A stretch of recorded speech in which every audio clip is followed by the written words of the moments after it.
नागपूर शहरात पोलीस प्रशासनाच्या सुरक्षा व्यवस्थेवर गंभीर प्रश्नचिन्ह उपस्थित करणारी धक्कादायक घटना समोर आली आहे.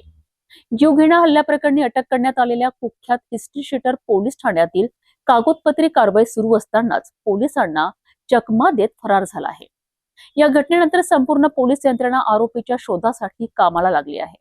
नागपूरच्या गिट्टी खदान पोलीस ठाण्याच्या हद्दीतील पंचशील नगर परिसरात कुख्यात हिस्ट्री शीटर आशिष विल्सन याने सनी चंद्रिकापुरी याच्यावर धारदार शस्त्राने जीवघेणा हल्ला केल्याची घटना घडली आहे. या हल्ल्यात सनी चंद्रिकापुरे गंभीर जखमी झाला असून त्याच्यावर रुग्णालयात उपचार सुरू आहेत. घटनेनंतर फरार झालेल्या आशिष विल्सनचा शोध घेत गुन्हे शाखेच्या युनिट 2च्या पथकाने रात्री उशिरा त्याला अटक केली आणि पुढील कारवाईसाठी गिट्टी खदान पोलिसांच्या ताब्यात दिले. मात्र पोलीस ठाण्यात कागदोपत्री प्रक्रिया सुरू असतानाच आरोपीने पोलिसांना चकमा देत तेथून पलायन केलेत.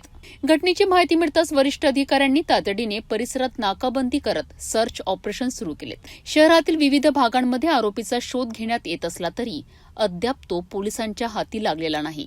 या घटनेमुळे पोलीस ठाण्यातील सुरक्षा व्यवस्थेवर प्रश्नचिन्ह उपस्थित झाले असून आरोपी नेमका कसा फरार झाला याचीही चौकशी सुरू करण्यात आली आहे.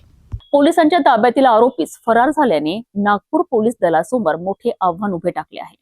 फरार आरोपीचा शोध सुरू असून या प्रकरणातील निष्काळजीपणाचीही चौकशी केली जात आहे.